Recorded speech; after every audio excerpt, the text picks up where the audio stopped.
Good afternoon, my subscriber, you. That's right, you, my subscriber.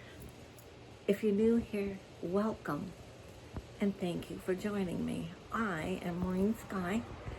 I am a creative one, so I kind of fall under a lot of categories of things I like to do, and right now I am gearing towards my niche being that of storyteller.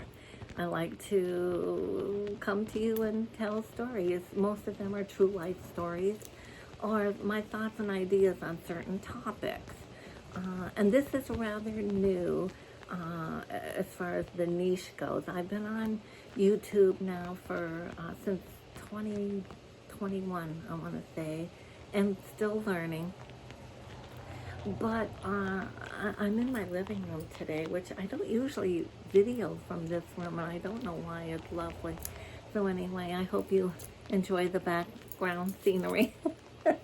Anyway, I wanted to do a video today. It's time, and I'm going to chat about a couple of things. But number one being, let's talk about niche for just a moment.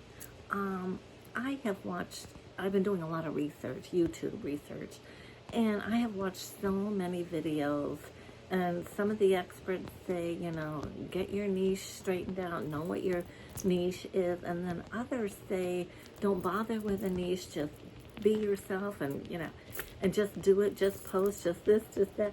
I am so confused right now. I started out my channel back in 2021, and you'll see in my title, Crafty Sky Lady, Creative Time with Maureen Sky.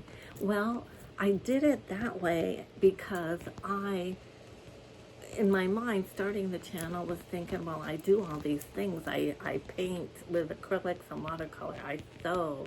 I love to make jewelry from broken dishes with soft solder. And a lot of these things I learned a lot from watching YouTube videos. I like to do the red rug loom thing that I, again, learned from YouTube, and made a couple of those smaller coffee table size rugs out of old fabric, and it's a lot of fun. And I like to, like I said, sew. I like to just talk into the camera and tell stories. I'm a children's book author of 4 books that are out there. Not that they really went anywhere, but they're creative, and I did do them, and we'll talk about that at some point. And if you go back to many of my older videos, you can watch and see me read from some of the books and talk about some of my journey with that, which was really more on the negative side. And we'll go into that. But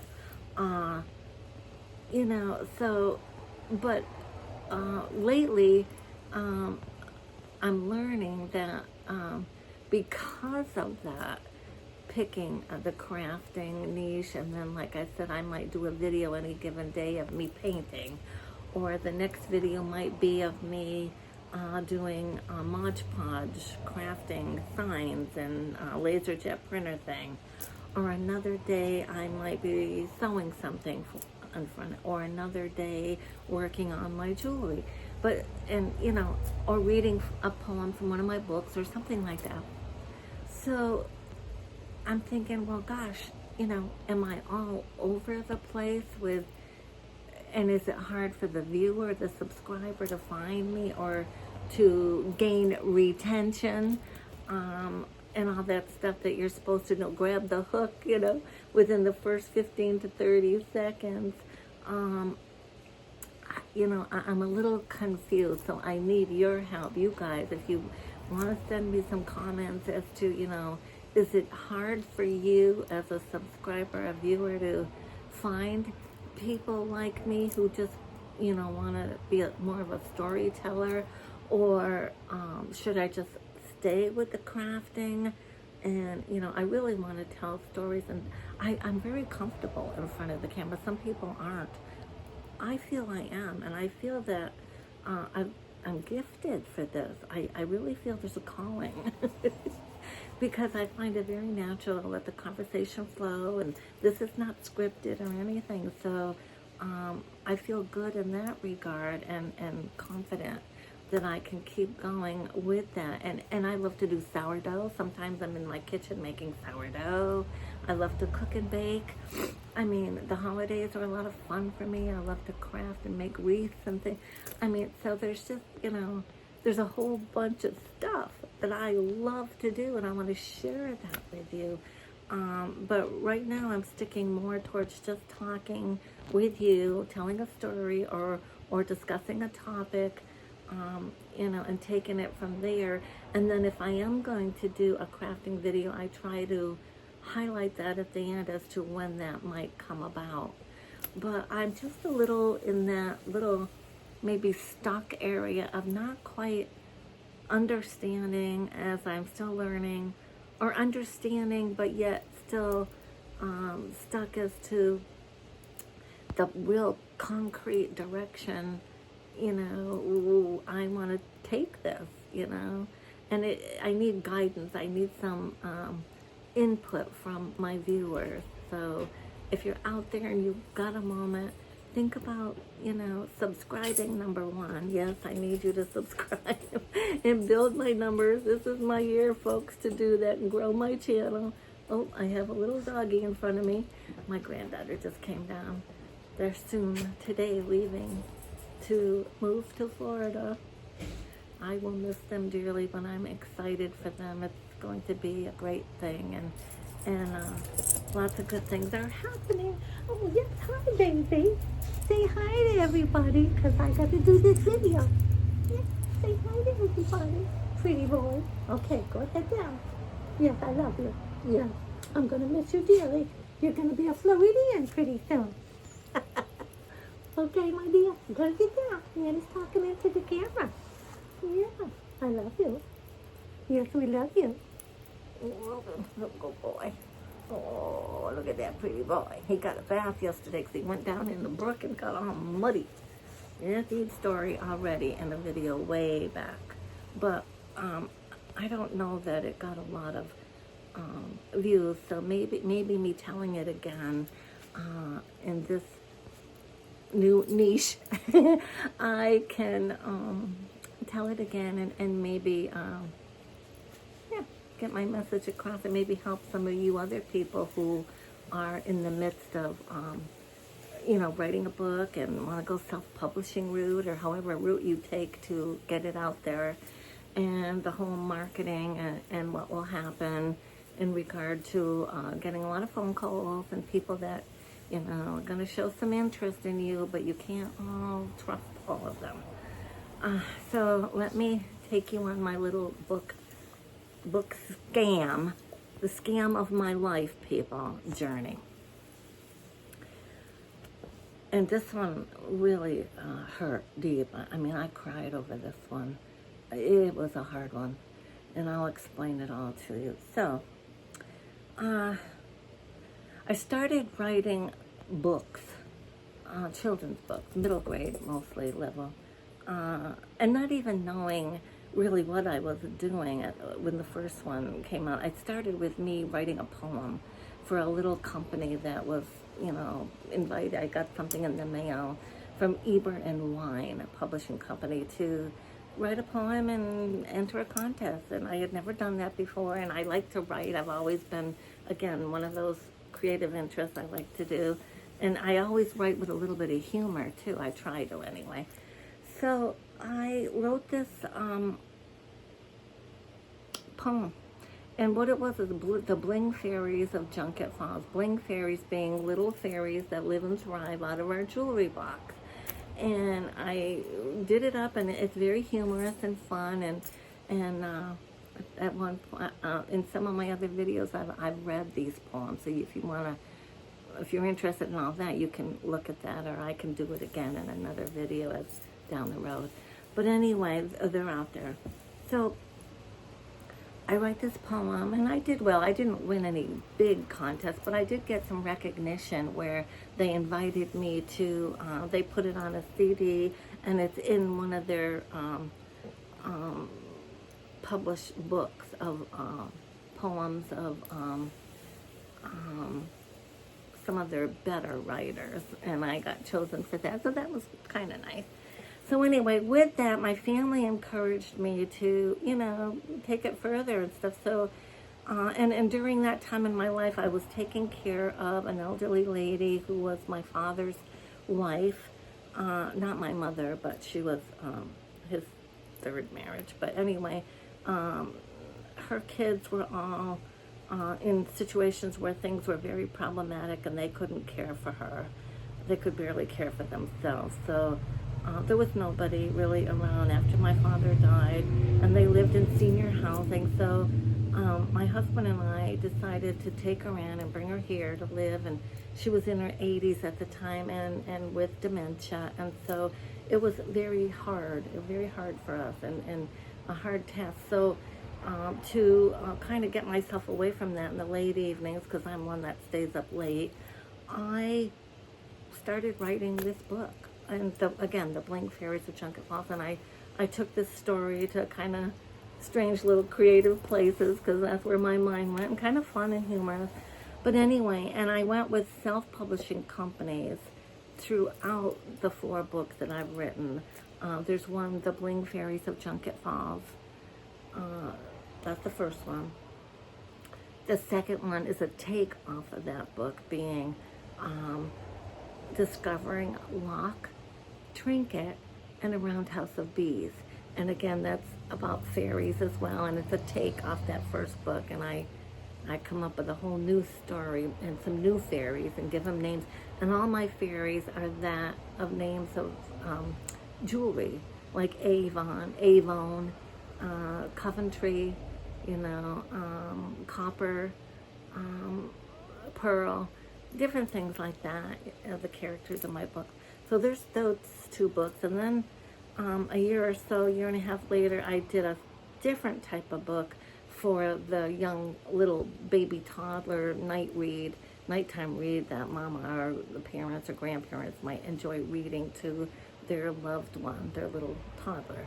And so it's just more of a picture book, again, starting with a poem, and it's called Kennedy and Her Bink. Kennedy actually is the name of my granddaughter, and the idea came from she enjoyed her pacifier at the time, and I wrote a little poem, and then that's when I met my friend from Costa Rica, Maricela, and I did the watercolors. I do all my own illustrations as well, but she's such a beautiful artist and great at doing murals, and you name it, the girl can paint. And she should be famous. Her work is so beautiful. And she took them and tweaked them even better and more vivid. And together we did this little picture storybook. And it's also in Spanish. It's in English and Spanish. So look for that one. It's called Kennedy and Her Bink by Maureen Sky and Maricela Obanda Moya. Kennedy Yisu Chupeta. And then my last book, I did as late as 2018, I think I published that, all with self-publishing different companies, and that's probably a big mistake, and I'll talk about that. But anyway, that one's called #Leaves QWERTYville. QWERTYville being the home keys of the keyboard, your typewriter, your keyboard, and hashtag being the hashtag key.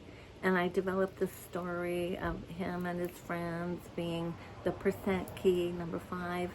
His sister is the number 4 key, Dala, and she likes anything green. And I just, there's a mayor of the little town, and he is the delete key, and he doesn't like change. And he gives them a hard time. He's the protagonist, I guess you call it. And the story evolves how hashtag wants to leave QWERTYville and be seen up on the big screen of Hollywood. And I developed this story. It's cute, it's humorous. And I speak of Alexa. It's very trendy. So these books are out there. Different companies. I went with one company for the first 2, and that just didn't work out. Although the first book did take me got me to LA. I was invited. I had to pay for it, although it's not like anybody paid for anything. It came out of my pocket. But I did manage to get myself, and my daughter came with me, to a long weekend in LA to a pitch festival where I actually got to meet Robert Kosberg, the king of pitch. And I had to go into this big room, and clockwise, there were little tables set up, all these film studio people interested in, trying to find the right book to hopefully maybe, create a movie. So you had 2 minutes to go around the room and pitch to all these. It was interesting, and a beautiful, beautiful hotel with, big fountains out front and marble staircases, and they knew your name, they spoke to you, they remembered your name, and you had beautiful flowers, and it was top notch, Hollywood. And it was fun being in LA. I was totally in my element. I loved the whole thing. They did a little video of me. I paid for all that. I had a book-to-screen review done of that book, and I fared well as far as the creative content. I have all that in my portfolio and, in hard copy to show anybody who's interested. They said that it actually fared to the likes of Toy Story or the Lego Movie. Yeah, I have that in writing. And it's waiting in the Hollywood Film Library forever and a day to be recognized by some big kahuna who wants to work. And okay, and with that, I'm going to move on to my scam story, because the last book, #Leaves Cordyville, is, I feel, my best work, and very creative and trendy, and needs to be up on the big screen. I can see it in cartoony figures, and so me being the creator of this book, the author and everything, yeah, I believe in it strongly that it could be up on the big screen. And so in the summer of 2021, I fell for this scam.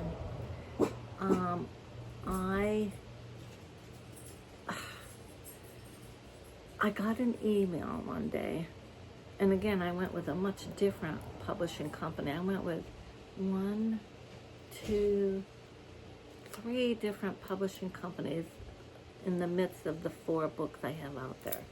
So, I get this email from what looks like a film producer, a famous film producer, and his name, and I got several emails, but I first get this email from this agency, some media agency, stating that this famous film producer being Todd Phillips. Well, who is Todd Phillips in the Hollywood film industry? Well, he's the guy who worked with Joaquin Phoenix to produce the film The Joker, and he's also responsible for many other famous films, humorous comedies. I can't think of them all, but anyway, he's worked with the big guys, and he's won awards, and you've seen him on the award shows and everything. Yes. So I get this email with his name at the bottom, and it seemed very trustworthy. And let's see. So, but it was about my 3rd book. They were showing interest in my 3rd book. So I write back just for ha-has, thinking, hey guys, the book you really should be interested in and look at is #Leaves Cordyville. I believe that one should be up on the big screen, blah, blah, blah, blah.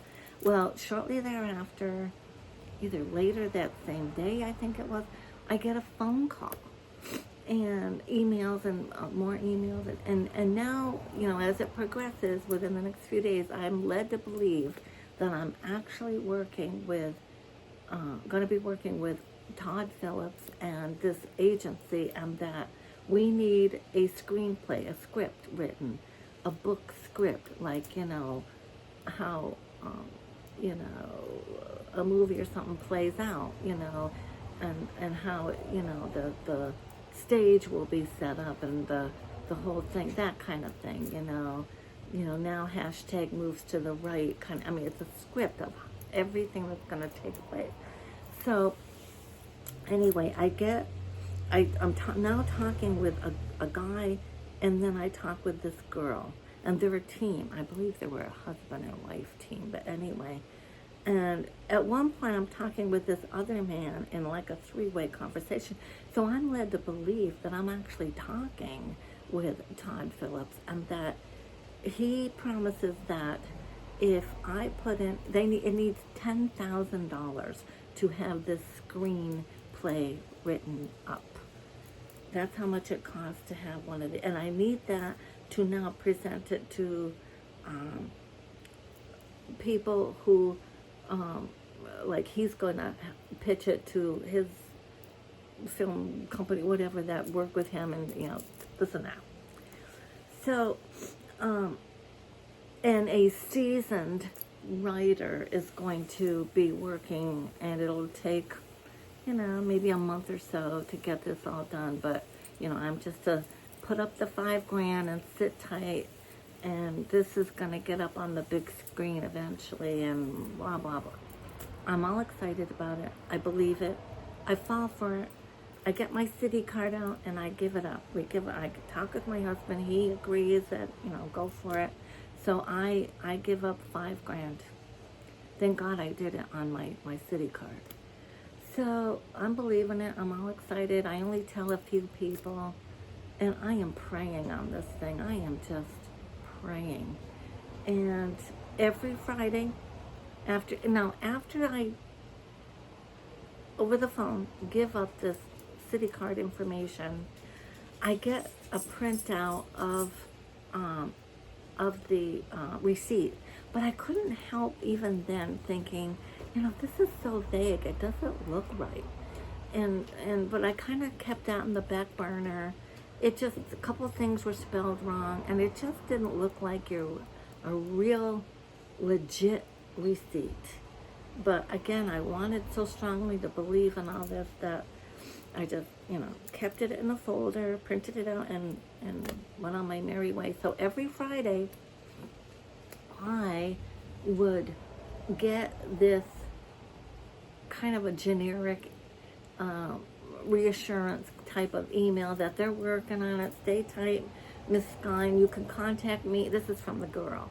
You can contact us anytime, and we'll, answer your questions if you've got any, blah, blah, blah. Now, in the meantime, I have to tell you that after I also paid, she told me that my next job was to do a synopsis, to type up how I wanted to see this unfold up on the big screen.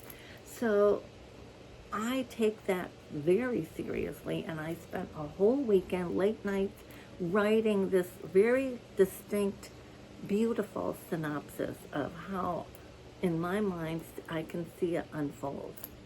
And that took work and time and editing and spell check and this and that. And I did it. And I sent it to her. So, boom, my work's done, and now I'm just sit back and wait for this script from this seasoned writer. So, again, 3 or 4 weeks into it, every Friday I'm getting that generic reassurance email. And I also follow vlogger, whatever you want to call her, Victoria Strauss. And she has the vlog Writer Beware, where it helps us authors, us writers, us book people to beware of what is out there for scams and this. And what do I see in front of me on one of the first things she's noted for that week, that day? The same exact email that I got that started this whole thing. And yet it was to another author. So it had their book title in the headline, and it had a different film producer given the genre of her book that would best suit that genre. So it wasn't Todd Phillips, but it was some other famous film producer. Okay. Well, when I saw that, my heart went up into my throat and back down again. I couldn't believe it. I was sick. I immediately get on the phone. It's a Sunday. I immediately get on the phone. It's now, I want to say, right around the 4th of July, too. I remember that. So mind you, I got into this June, late May, June. And so now it's early July and things are not looking good.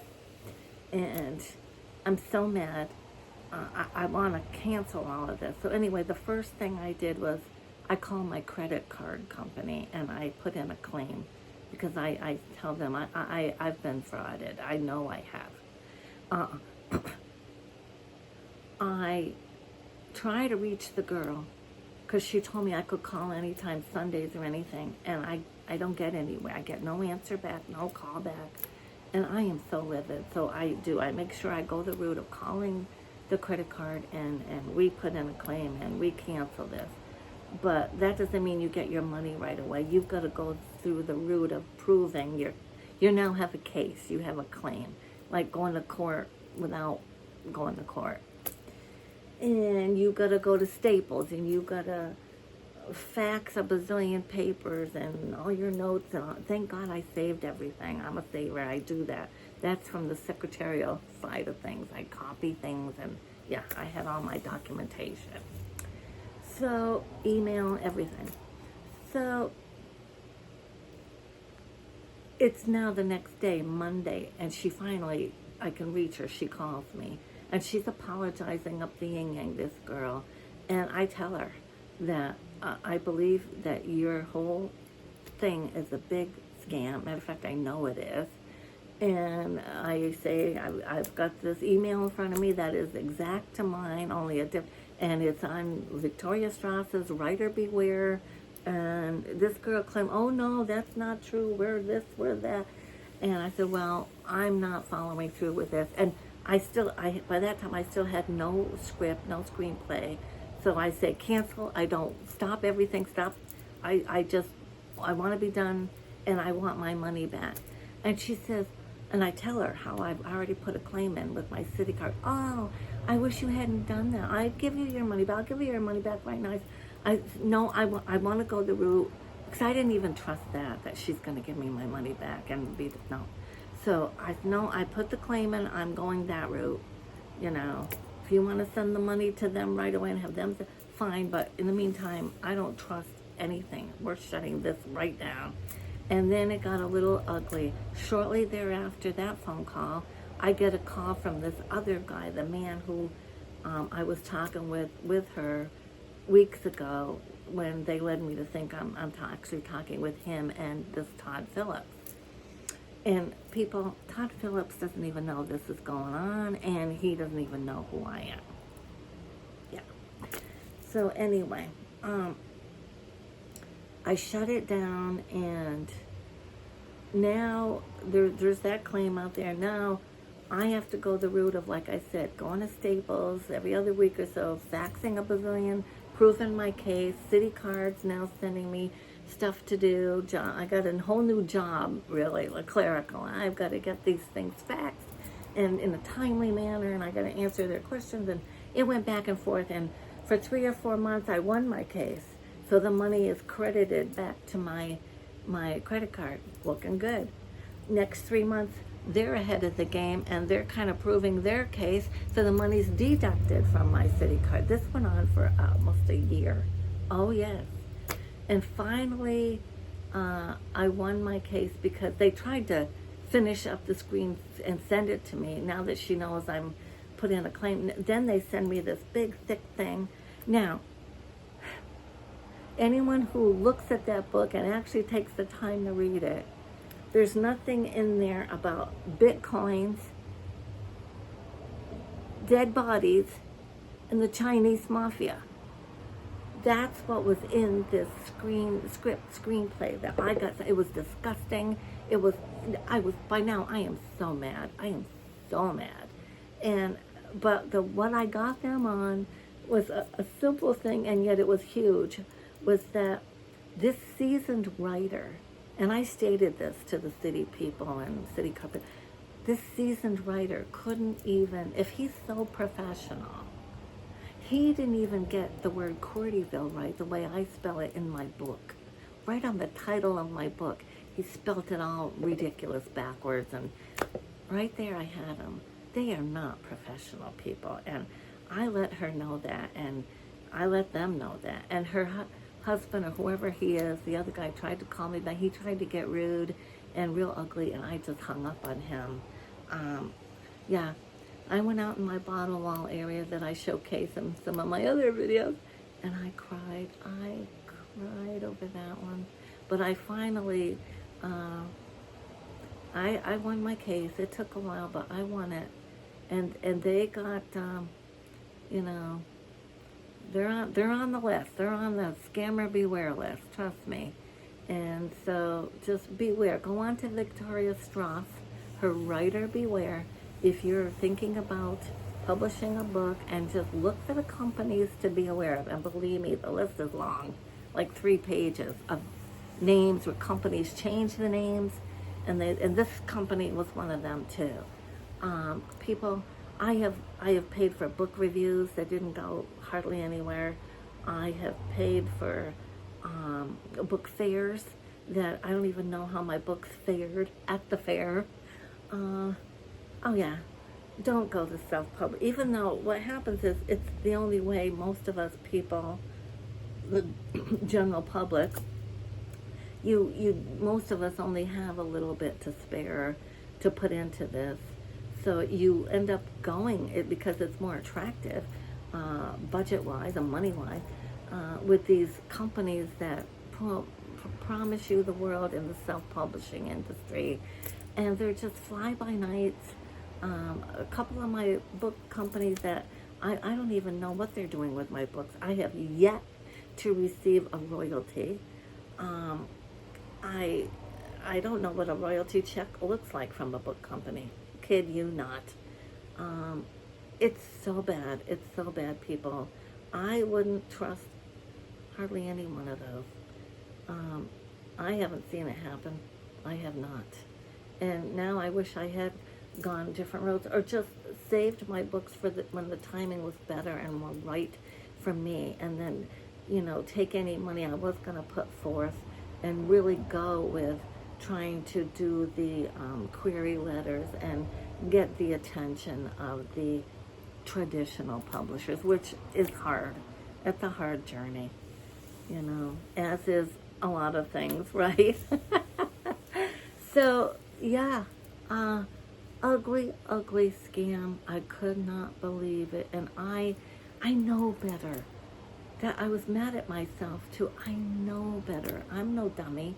I know better. And yet, because I feel so strongly in my book, in my work, in my creative content, that this should be up on the big screen. It would be great. It could be as big as, those. I can see and I can see marketing in so many other ways too, with things. Oh yeah. And same with my couple other books. I can see them, some really good marketing tactics that I've talked to with some others. And as much as I've put all of that book thing, goes way on the back burner. My husband's 90 now. Senior citizens, very much on a tight budget. Any money I did have in that regard is exhausted for, thinking I'm going to put it towards any book company. That's not happening. And they still call me. I get calls daily, on the daily. And actually, the word B-O-O-K actually is a nasty 4-letter word in this household. We hang up on them. I speak with people that, I'm sorry, their English is very poor. I can't even understand them. Why am I going to spend my time?